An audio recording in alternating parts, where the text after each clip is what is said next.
Welcome back to One American Baseball Podcast. This is episode 17 that you're joining us for. It was rivalry weekend in the MLB this past weekend, so that meant the Ohio Cup, and Chris and I are going to get into that after we do this intro. But Chris, how are you doing?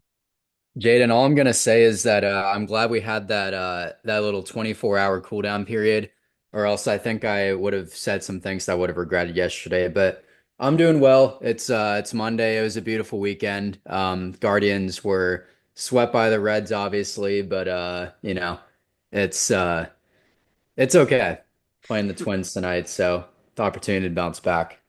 Yeah, definitely. Definitely an up. And you want to, these games mean a little bit more with an in division foe as opposed to a little interleague series. But yeah, I'm sort of in the same boat as you where I'm glad we're doing this today because Wednesday of last week I was very, very unhappy with this ball club. They had dropped two of three to the White Sox. They had lost another extra innings game after Ellie hit a clutch home run in the bottom of the ninth to tie the game. They took it to extras and ended up giving up four in extras, and it was a lot of very frustrating baseball in that White Sox series. A lot of runners left in scoring position, and yeah, so this weekend was much needed for the Reds, and I think Yeah, they sort of played their most complete baseball of the season in this series. Um, I looked back at the box scores today. There was only one error on the series. It was that botched pickoff in Saturday's game where Brent Suter tried to pick Stephen Kwan off at first and threw it away. I don't know if you remember that as we were both in attendance, but that was our one error.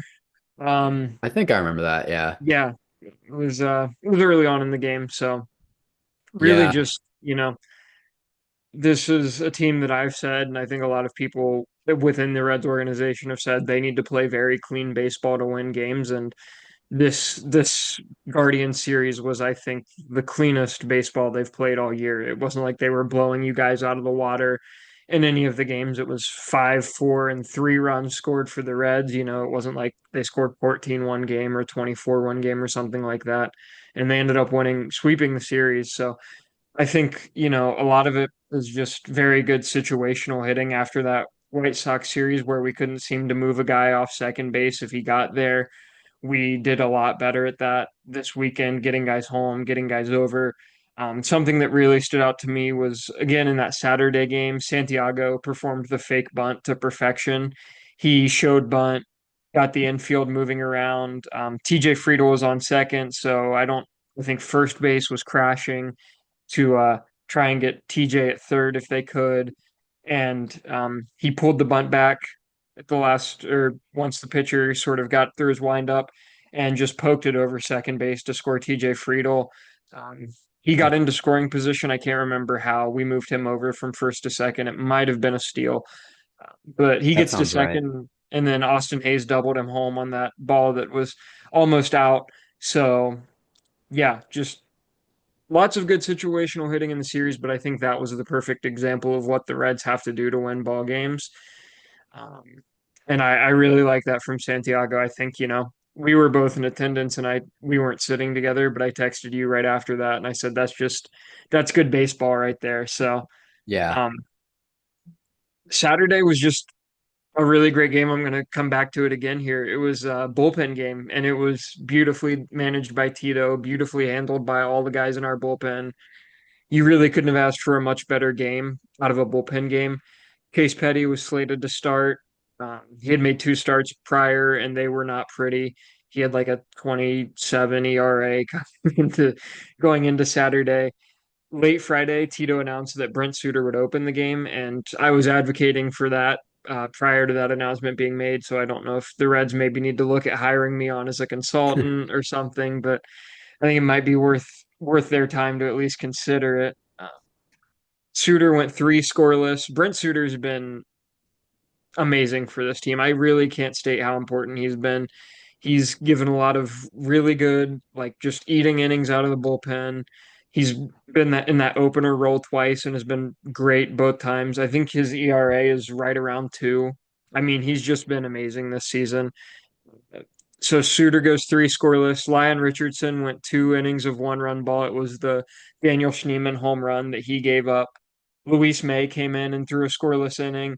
And then, sort of our high leverage, really good back end guys come in and shut it down, and Ashcraft, Santillan, and Pagan. So just a really great game from all the guys in our bullpen. Lyon Richardson and Luis May have been really good this season, and I expect them to be huge bullpen pieces for this team in the coming years. I think Luis May is probably your closer of the future for this team. I wouldn't be surprised if he's closing games by the end of this season. I mean, he throws 102-mile-an-hour sinker, and he made the teeth of the Guardians lineup on Saturday look pretty silly. I think he got Juan Ramirez and Santana, and it was a 1-2-3 inning. So Yeah, he's disgusting. He yeah, made Quan look like Javi Baez of last year, and not very many pitchers can do that. So yeah. Javi Baez this year is a different story, but yeah, that's for a different episode, I think. And this was the Will Benson series. The Guardian series was the Will Benson series, and they interviewed him, and I think after every game because of the series he had, and they kept asking him, is there some extra motivation after the Guardians traded you? And he was like, no, I'm just playing baseball. But the Guardians did trade him for they basically gave up on him after drafting him in the first round and traded him for a pitcher that isn't even around anymore. So, as much as he wants to say that in interviews, perhaps there was some extra motivation there. He has homered in four consecutive games heading into today, May 19th, a Monday. He had a home run to give the Reds a 3-run lead on Friday, home run to tie the game on Saturday with the Reds down one, and then a home run yesterday to give the Reds a 2-run lead, and then he added on a solo shot for insurance later in the game. So he has five home runs in four consecutive games. He also homered in the last game of the White Sox series. So, but yeah, homered in each game against the Guardians, four home runs in that series. He brings an energy to this team that it desperately needed. I think, that's what this team was lacking was an energy guy. In years past, it's been like Jonathan India or Joey Votto or some Nick Castellanos even. And in 2023, it was Will Benson. He was the guy who would hit the big home run. He would get fired up. He'd get the dugout fired up. And last year he was unable to do that because he just couldn't hit his weight last year. It was pretty rough. Um, and I think the team desperately needed a guy to bring the energy this year, especially with Ellie slumping. He has the potential to be that energy guy, but when he's not going well, it's sort of hard for him to do that. And I think Will Benson sort of gave this team the shot in the arm that it needed as far as energy goes. Uh, if you look at his first home run Sunday, he off the bat, he knew it was gone. He turns to his dugout, says some things. I'm not a lip reader. I'm hoping maybe John Boy breaks it down so I can know what he said, but said something, was yelling at his dugout, and that gets the guys fired up. You can tell that gets the guys fired up, and so I think uh, he's what this team needed. This team needed him to get hot, and he did at the right time. His walk off against the Dodgers in 2023 after being called up led right into our 12-game win streak. I don't think that's a coincidence. When Will Benson goes well and brings energy, this team goes well. He also made some great plays in the outfield this past week. He got to a ball in the right center gap on yesterday. I think it was yesterday's game that I thought was a for sure double. Um, I mean, he just tracked it down, got there. I probably no one in our outfield aside from TJ Friedel makes that play. And Will Benson made it. I think his defense is huge for us in the outfield as well. He was named the NL Player of the Week as of today, so good for him. I've always been a huge Will Benson believer. I loved him in 2023 after he got called back up. Um, Last year was rough for him, and I really wanted to see him succeed this year, and even if it's just this little 4-game stretch, it's going to be super fun to look back on in like 5 years and go, wow, Will Benson he would just go on tears, man. And I hope it's not just this 4-game stretch. I would love for Will Benson to continue to succeed at this level because I think he's huge for this team, like I've already said. Um, but yeah, I'm hoping that this Guardian series, sweeping a really good Guardians team, a team that, it's not easy to beat them. I'm hoping that this gets the Reds rolling a little bit going into the summer months. We're playing the Pirates tonight. We've got a 3-game set against them, and then we've got the Cubs this weekend. But it's a is a pretty tough stretch of baseball here as far as the schedule is concerned for the Reds. And hopefully this Guardian series can sort of get them rolling in the right direction after they've sort of sputtered and puttered around 500 for up until today, basically. Um, my last thing is just a quick Andrew Abbott shout out. He has a 1.80 ERA. He has 2.87 strikeouts per walks, 11.1 strikeouts per nine. That's way up from last year, from previous years of his career. 0.8 home runs per nine. His FIP is a 3.12. That indicates that he may be getting a little lucky, but he's also just a guy that can induce a lot of soft contact and allow the defense to work behind him. So FIP, for those who don't know, is fielding independent pitching. So it's in basically an ERA calculation if you just what the pitcher can control basically. So um, it's not a perfect stat. I'm not a big FIP fan. I think it can point to some luck here and there, but I think with guys like Andrew Abbott who don't have a super high velocity and are more like deception pitchers, guys that are working with good breaking stuff. I think it skews a little bit high because they allow their defense to do their jobs. So, I'm not an expert in FIP either, but that's just my opinion. I looked at Savant. He's 99th percentile in hard hit rate and 89th percentile in average exit velocity. So, he's inducing a lot of soft contact, which you love to see for a guy like Andrew Abbott. I mean, you saw it yesterday. He's not going to blow you away with his fastball or anything like that, but he's got a good pitch mix, a lot of deception, and he can sort of place it wherever he wants. So, um, if Andrew Abbott can keep pitching like this, I think that's huge for this team. Yeah, one thing I'll kind of going back to that Will Benson trade. One thing I will say about that is that we needed more. He was kind of struggling in 23, Mhm. and we didn't really have the time to I mean, at the time we were in the playoff hunt and we needed like an immediate roster change Right. to sort of help us with that playoff run. But yeah, we just I guess we just didn't have room for Will Benson on the roster. So Yeah. it kind of sucks because he was such a, he was beloved in that clubhouse. Like Mhm.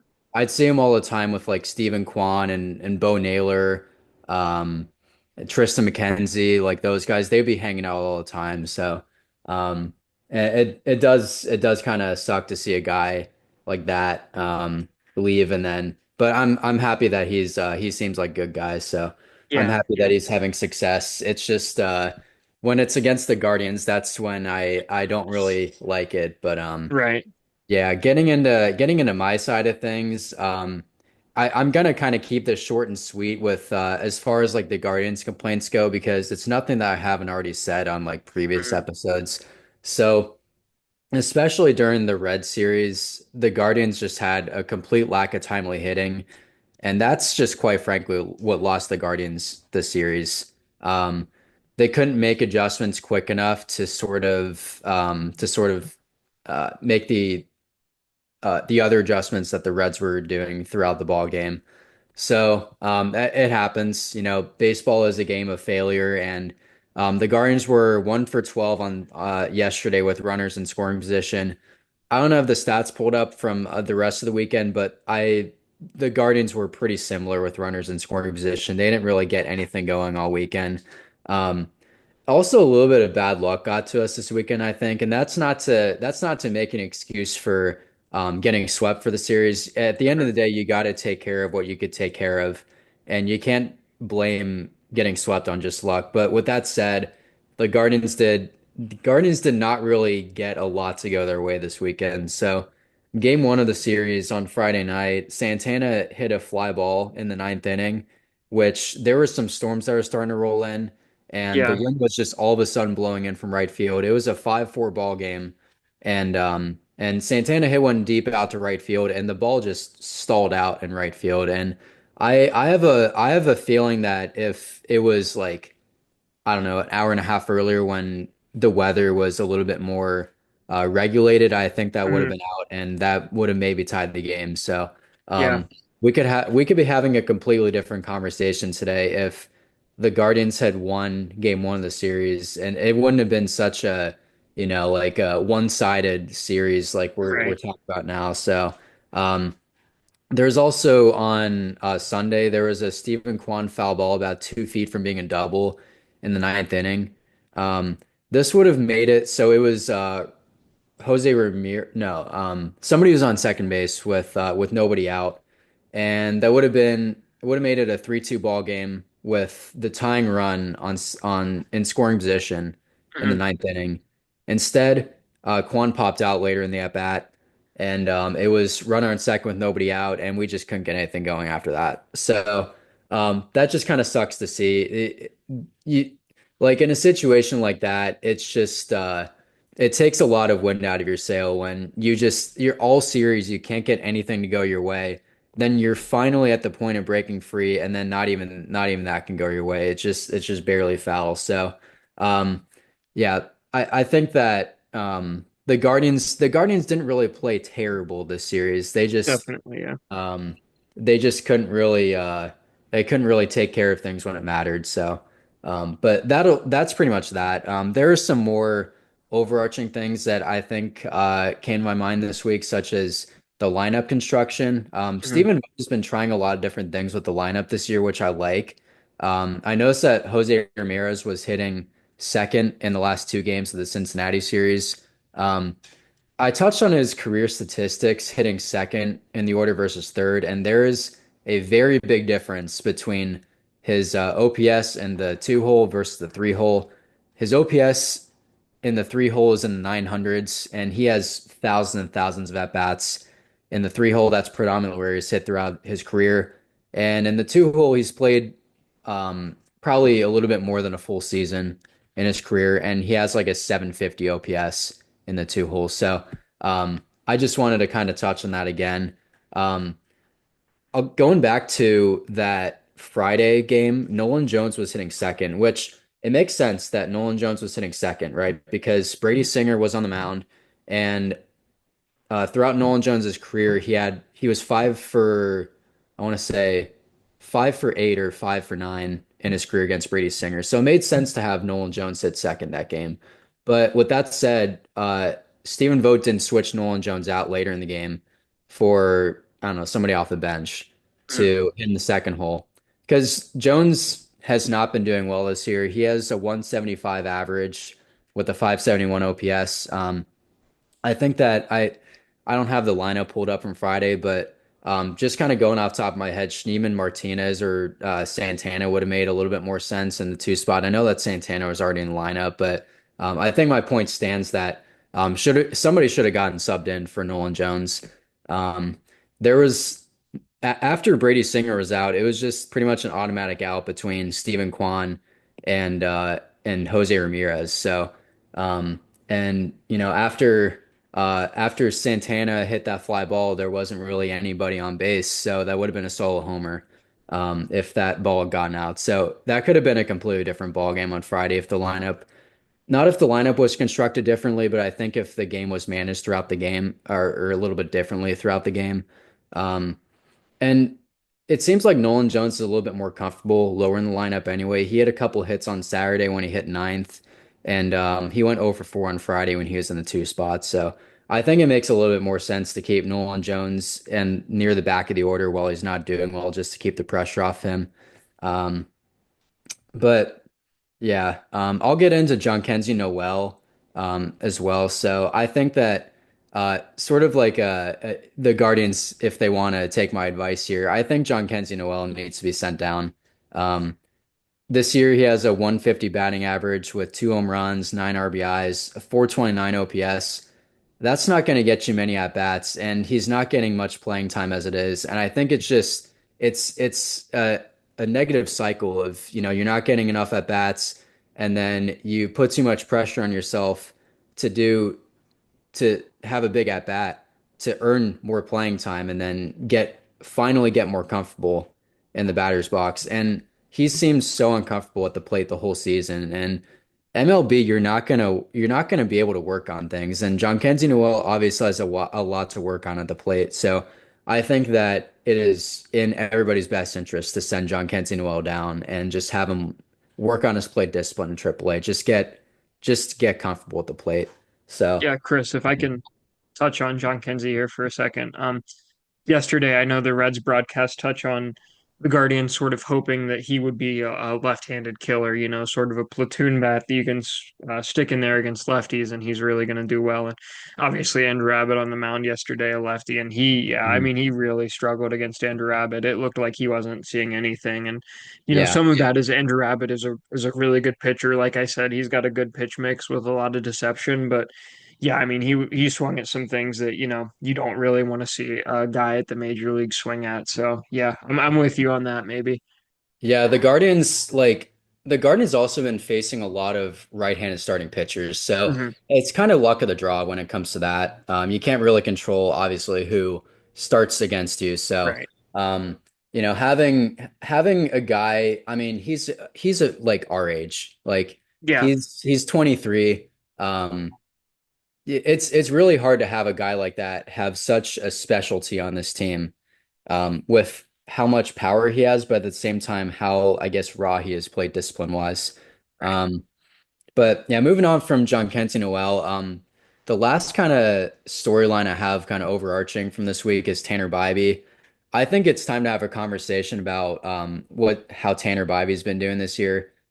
So far in the year, he's 3-4 with a 4.06 ERA, which I mean that's not bad, but he is supposed to be the ace of this rotation, and he's put up pretty much league average stats in every category this season.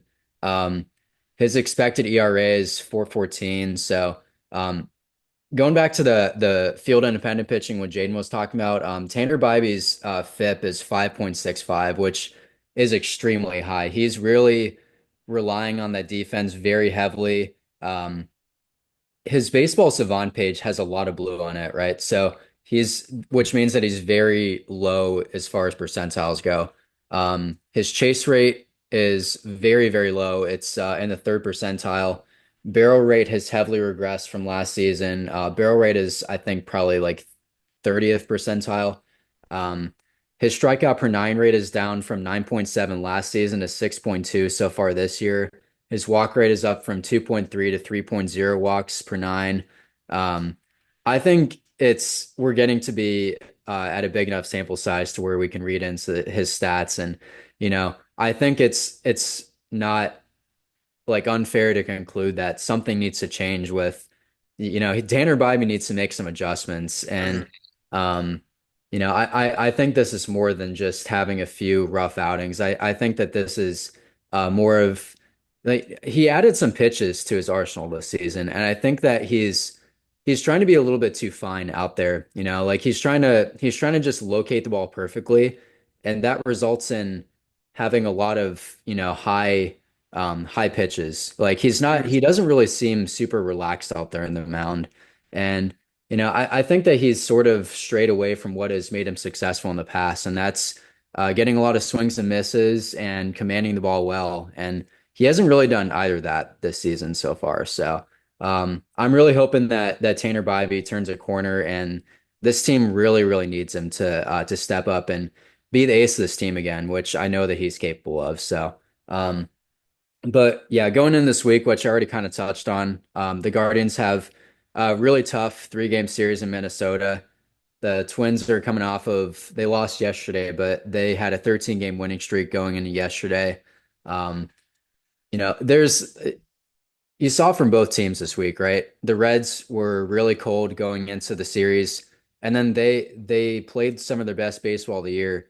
And the Guardians won 2 out of 3 against the Brewers, and the Guardians got swept. So it's very teams can really change a lot from day to day. But still, with that said, it's going to be a really tough series against the Twins just because of how they've been doing recently. Byron Buxton is out with a concussion right now, so at least there's that. Royce Lewis is still healthy to my knowledge, but then after that we have Detroit for 4 games, which that is going to be extremely tough. I think that with the Guardians getting swept this weekend or this past weekend, they need to take 2 out of 3 in Minnesota and then split against Detroit. And if they don't do at least that, then they're going to be a pretty tough spot moving forward. So. Yeah.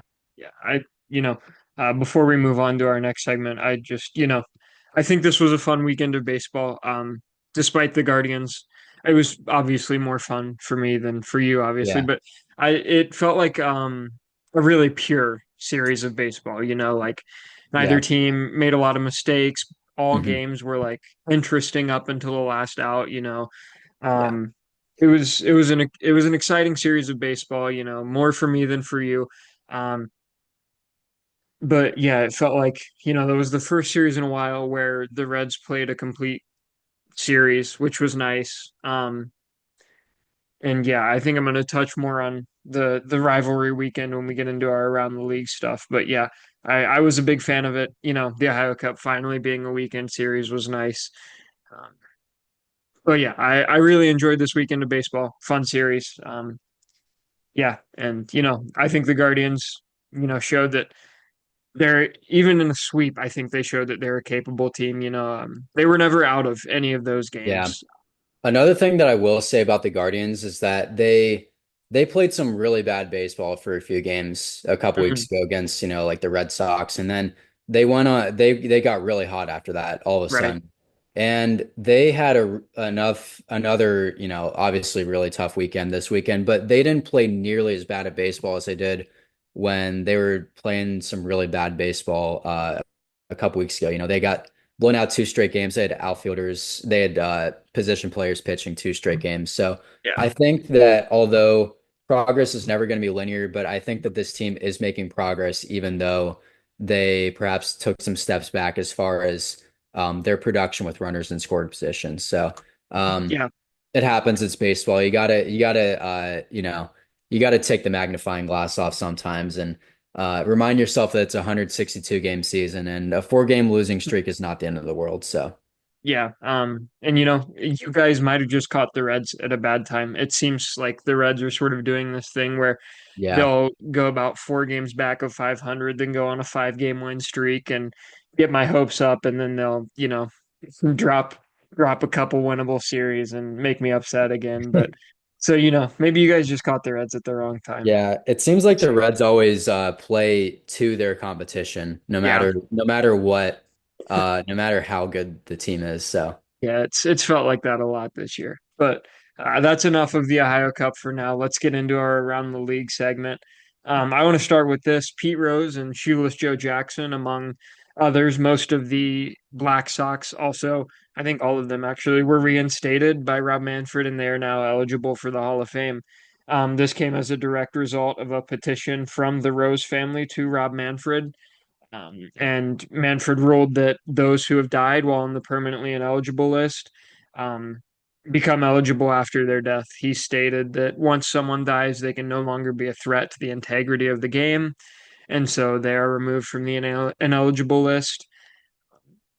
I've seen a lot of mixed reactions to this, pretty much all of them relating to Pete. I think I saw like one person do some Shoeless Joe stuff, but a lot of it's been reactions about Pete.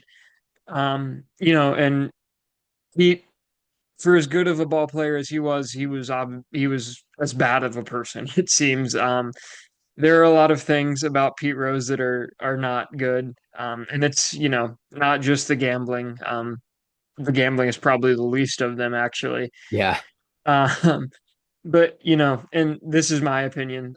So but it's the Baseball Hall of Fame. It's not the Hall of good people or I heard someone say it's not a church. It's the Baseball Hall of Fame, and um, someone else it was one of the guys that hosted the Locked On Reds podcast said that it's the Baseball Hall of Fame is a museum, and museums have a responsibility to tell the whole story, good or bad, and Pete is part of the fabric of baseball. He's the all-time hits leader. He's the all-time leader in games played. And he was a member of one of the best teams ever assembled in the Big Red Machine. In my opinion, whatever anyone thinks of him, and I, think pretty poorly of Pete Rose, the person. He deserves a spot in the Hall of Fame yeah, because it's the Baseball Hall of Fame. And that's just my opinion. Like I said, you know, it's yeah. Yeah, I think I could definitely see both sides of it because on one end, I think that my biggest issue with this is that they have been the Rob Manfred is just wishy-washy on like what qualifies as yeah, being a Hall of Famer. Like like what you have to do as a person to like completely ban yourself from the Hall of Fame. And it Hmm. seems like that standard is just not well defined whatsoever. And the reinstatement of Pete Rose and all the others was just like kind of blurred that line a little bit more, I think. And I think Yeah, that's what's upsetting people is like there's just not enough consistency from the league commissioners. So yeah, but with that said, I do think that um, Pete Rose does deserve to be in the Hall of Fame. And I think that they should either be one way or the other. They should allow everybody in the Hall of Fame, or, if you do like something bad, then you're completely out. I think it right. should be one of those two. Yeah. Um, so And yeah. it is worth noting too that the Hall of Fame and the MLB are not um, joined. The Hall of Fame is a separate entity. Um, I think that he could have been inducted into the Hall even though he was on the ineligible list by the MLB. I think the MLB ineligible list just means you can't be involved with Major League Baseball in any way, so a manager or any sort of coach or anything like that. I'm not entirely sure. I didn't do a ton of reading into it, but I think they're separate entities. So Pete could have been inducted into the Hall, but I think now this only just helps his chances. Again, I'm not entirely sure on the whole system. Yeah, also the fact that like once they die, I think is just not I don't really like that. Yeah, Because their legacy, like Pete Rose will always his legacy will never be forgotten. And just because he died, I don't think that did really anything to his legacy, like the status of his right. legacy whatsoever. So Yeah, Shoeless Joe Jackson, he burned his legacy into baseball. And just because he's dead doesn't mean that he all of a sudden should be celebrated by everybody or should be ridiculed by everybody. I think that right. people should be able to interpret that how they want to. So Yeah, yeah, I don't think they should really be told, what to think. So yeah. I'm interested, what does this do for, like guys like Barry Bonds and Sammy Sosa? I mean, do we have to wait yeah, until they die to see them get in the Hall? Is steroids an entirely different thing altogether? It'll be interesting to see how this, snowballs. yeah. I think that telling like having being transparent with like their whole story, like what they did well and what they didn't do well. I think that, having that full transparency it would be a good thing to have Right, in the Hall of Fame. So, um, definitely. Yeah. yeah. All right, let's get into your first point here. Yeah, so Brandon Hyde, the Orioles manager, got fired. Um, this kind of points to, I think, a little bit more of a systemic issue in baseball. Whenever a Mhm. team is doing bad that like they're underperforming basically, the manager just basically gets fired. So Yeah, um, the manager just kind of gets screwed over by organizational bad practices. I don't, he was the manager of the year in 2023, and I don't think that Brandon Hyde was the problem. Now I don't know. I'm not part of the dugout, but I will just go out on a hunch and say that I don't think Brandon Hyde was the problem. And it kind of like I said, it's just disappointing to yeah, um, see managers lose their jobs over this. But with that said, it is a business and you gotta have a winning team. So it makes sense. But um yeah, this season has been a disaster for the Orioles. They're 15-30. Gunnar and Adley have not been their best hitters this season. Their best hitter has been Ryan O'Hearn, who has an 891 OPS. Um, Gunnar has a 752 OPS. Adley has a 657 OPS. Their only effective starters this year have been Zach Eflin and Tomoyuki Sagano. Kyle Gibson just got DFA'd the other day. His ERA was close to 17. Charlie Morton has been a disaster this year. He has a 7.68 ERA. He's 0-7. So, um, yeah, just not things are not great in Baltimore. yeah. And this sucks. Um, I'm sort of the Orioles sort of my second team. I hesitate to really call a team that because um, there isn't really a replacement for the team that you love. But I do like to see the Orioles succeed. Especially after the troubles that they've had as an organization in the past. Seeing them do well gives me hope for the Reds. And yeah, it just because of that, it sucks to see them do poorly, mostly because of their ownership cheaping out on them. Yeah. Um, Um, but yeah, Yeah, getting into another one, I had another storyline is big storyline from this week is that Jose Alvarado got an 80 game suspension for PEDs. He is also ineligible for the postseason, so that's not a great look for us here at One American Baseball Podcast. But um, the drug that he got caught taking was exogenous. Jaden, correct me if I'm pronouncing this wrong, but it's exogenous testosterone. I Um, believe that's correct. Yeah. Okay, which treats fatigue, libido, reduced muscle, etc. Um, so obviously Jose Alvarado was not really he wasn't using it for the reason that a lot of people use exogenous testosterone, but the Phillies claimed that it was a weight loss drug, which is not wrong, but it was kind of funny how the Phillies kind of spun it, but yeah, that's a big loss for the Phillies because now their closer is Jordan Romano, who's been pretty up and down this year. So Yeah, yeah. Jose Alvarado was a guy who sort of came out of nowhere for the Phillies this year as their closer. I mean, he was really good in 23, took a step back last year, and then looked like he found his form again this year. And um, yeah, turns out he was probably just cheating. Um, yeah, yeah, bad look for us. We sort of talked him up a yeah, lot a couple weeks yeah. ago. He was on my fantasy team, so I Yeah, had to make a switch to Luke Weaver, but yeah. And yeah, I mean, maybe this was from a weight loss drug, but still, as people who follow the sport and we are runners, so we sort of see it a lot in the running world too with people using performance enhancing drugs. If you're taking a drug, you have to like declare it, and you have to make sure that it's not on the banned list. I mean, we were athletes in college, and Mhm. they even gave us that talk, and we were runners at a Yeah, D3 school, so it's not like it was no one really cared what we were yeah. doing. But There's no accidentally taking a weight loss drug that has testosterone in the name. So yeah, yeah, he was you sort of obviously abusing it. yeah, So you have to know what you can and can't take, and it's the yeah, player's responsibility. And I think some of it probably falls on the Phillies too, to make sure that your players aren't taking anything that's banned. Um, but yeah, bad luck for us. We'd like to apologize yeah. to all our listeners for getting everyone so high on Jose Alvarado, just to have the rug pulled out from under them yesterday. Um, Last thing from our around the league segment before we get into our last little bit was just rivalry weekend as a whole. I saw a lot of people sort of clowning on the MLB or making jokes about the MLB making up rivalries, and there were some ones that aren't really rivalries. I mean, we saw some that were, the Ohio Cup is kind of a rivalry. It's a little made up, but it's kind of a rivalry. The Subway Series was this weekend, so that's obviously a huge rivalry Yeah, uh, that's a big with the rivalry. Mets and Yankees. But then they had some ones like the Nationals versus the Orioles and the Red Sox versus the Braves, and it's like those aren't really Yeah, anything.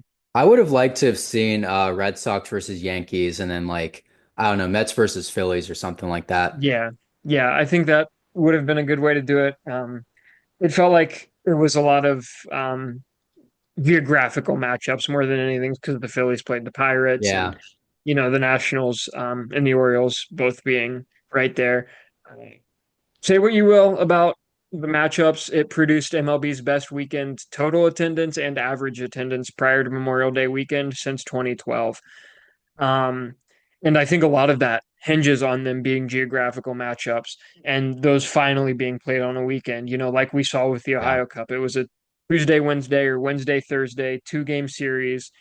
And it was just a lot of midweek matchups. And a lot of the series that were this weekend, were interleague series that most years they're not playing on a weekend, or they're not played at all at one ballpark or another. Now that every team plays each team at least once, but you only go see if you're playing one series, you just one ballpark isn't getting used in that series. So the MLB created a weekend where teams that are close to each other play each other. And I think that's a great move, even if they aren't necessarily rivalries. You Yeah, I draw more agree. fans to the stadium simply because you can tap into both fan bases as opposed to one. Great American Ballpark was packed Friday and Saturday, and even the Sunday games seemed to have a decent turnout, which usually is not the case at Great American Ballpark on Sunday matinee games. It's a short drive up or down 71, 3 hours max. And, it taps into markets like, Columbus or, um, a city in the middle where uh, fan bases may be split a little bit based on its geographic location. And people from Columbus can make the 2 hour drive down, and catch their favorite team playing, or their two Yeah. hour drive up if you have to go up to Cleveland. But yeah, I think it was great by the MLB. Rivalries or not, I think they should continue to do this because it only serves to grow the game, in my opinion. And we saw that with the attendance numbers. Yeah, there were like one thing I noticed from Saturday was there were a lot of people. Like I feel like there were a lot of Columbus people there because Yeah, there were people that were in like the same group that were wearing Reds and Guardians gear. right. They were all just hanging out with each other. So, Yeah. especially here in Columbus, it's pretty much a 50-50 split. Hmm. So yeah, that was cool to see. Yeah. All right, let's hop into our last segment here where we're going to do our biggest surprises and our biggest disappointments from this season around the league. So I'll let you get into your biggest surprise.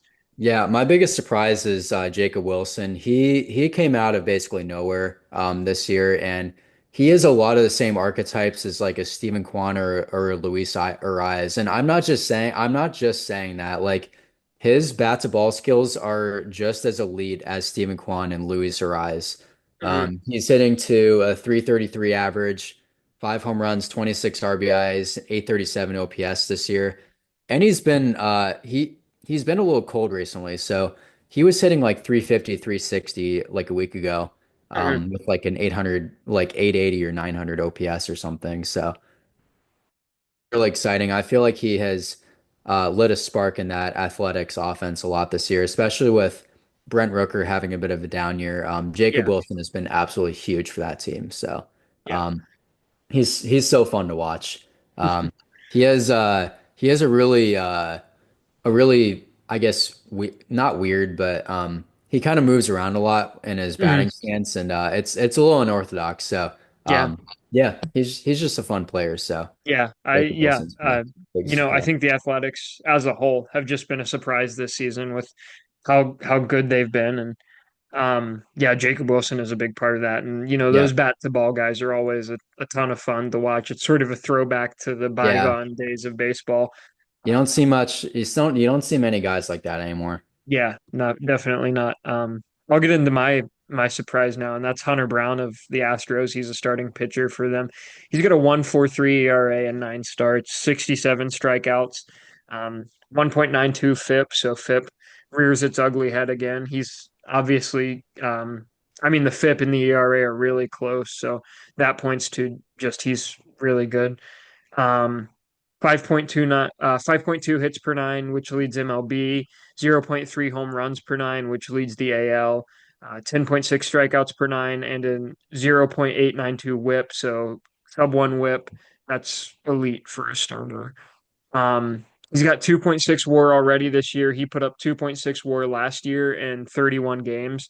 So he's 9 games in, and he already has equaled his WAR total from last season, uh, where he played, 20 some more games.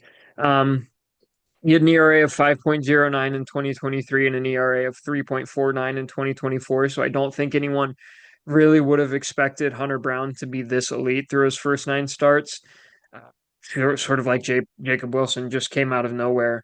Um, Now I'm gonna put on my tinfoil cap here, which we love to do at One American Baseball Podcast, Yeah. but um, I'm wondering if maybe it's a sticky stuff thing. Ronel Blanco of the Astros, he was off to a really good start last season. He threw a no-hitter, and I think he came close to throwing another one, and he got caught using sticky stuff.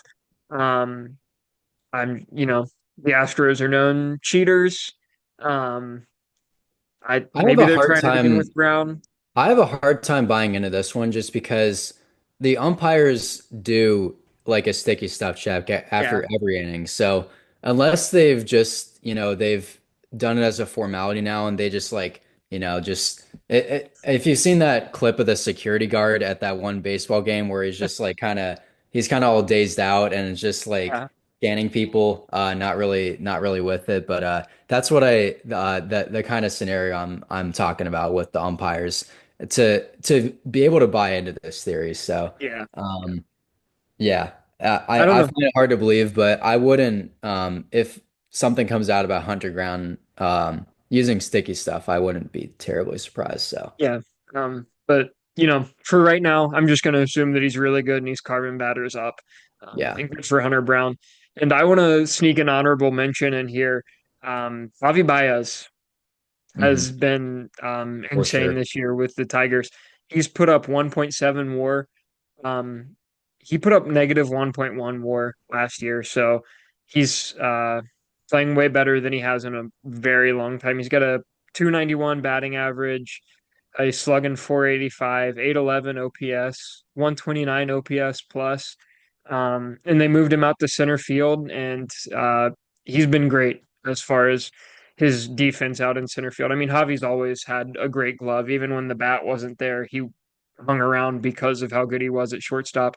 And he's doing it at center field too. He's got four outs above average for baseball savant. So, Javi Baez, a little bit of a career renaissance in center field with the Tigers. And yeah, probably Yeah, it's something in, that you don't love to see, but yeah. It's interesting to see. Yeah, Javi has played for two teams that I'm not a yeah, big fan of, but it's interesting to see how players respond to playing a new position, especially that late in their career. You saw right. with Jose Altuve when he was told to move to left field. You saw how that went for Jose Altuve. He did not Yeah, respond well to that change in left field. So I feel like that really could have gone one or two ways for Javi Baez, but. I think it's good for the league to for Javi Baez to be back and performing like the ball player that everybody thinks that he could be. So yeah, he's definitely. he's not as much a meme anymore, but Yeah. yeah. Well, getting into disappointments, not named Javi Baez because he's good this year. We'll do our biggest disappointments from this season. So I'll let you kick it off. Yeah, Jock Peterson is my biggest disappointment from this season. I was big on the Rangers going into this year. I thought that the Rangers are still over 500, so Yeah. they can definitely I might be overreacting a little bit. They're as of yesterday they were 25 and 23. So the Rangers Mhm. are doing fine, especially in that AL West. But with that said, Jock Peterson has a 130 average this year, two home runs, six RBIs, and a 503 OPS. He's put up negative zero point 0.8 WAR at the DH position. So he's not even playing defense. The defense Mhm. isn't even earning him negative WAR. He's just been that bad at the plate. Yeah. Um, he was a completely different player last year with Arizona. He put up a 908 OPS last year. He put up 2.9 wins above replacement. So he was supposed to slot right into that middle of that Texas order. And um, I'll tell you what, that Texas order had looked scary going in the season, and they still do. They have a lot of big names in that batting lineup. But um, yeah, this has been one of the biggest head scratchers this year because Jock Peterson has been so consistent his whole career, Right. and he's just completely fallen off a cliff this year. So Yeah. yeah, Yeah. And my biggest disappointment is also a Ranger. So kind of shocking that they're above 500 with two guys that right. have been pretty big disappointments. My Ranger is Marcus Semien. And he's another guy who's supposed to be a centerpiece of this team. It was when they won the World Series, it was Semien, Seager, and Adolis Garcia were sort of the big three of that team. And Simeon's been really bad to start the year. He's got negative zero point 0.4 WAR, 174 batting average, three home runs, 17 RBIs, a 501 OPS. So his OPS is worse than Jock Peterson. That's good for 47 OPS plus. So he is 53 points worse than league average as a hitter.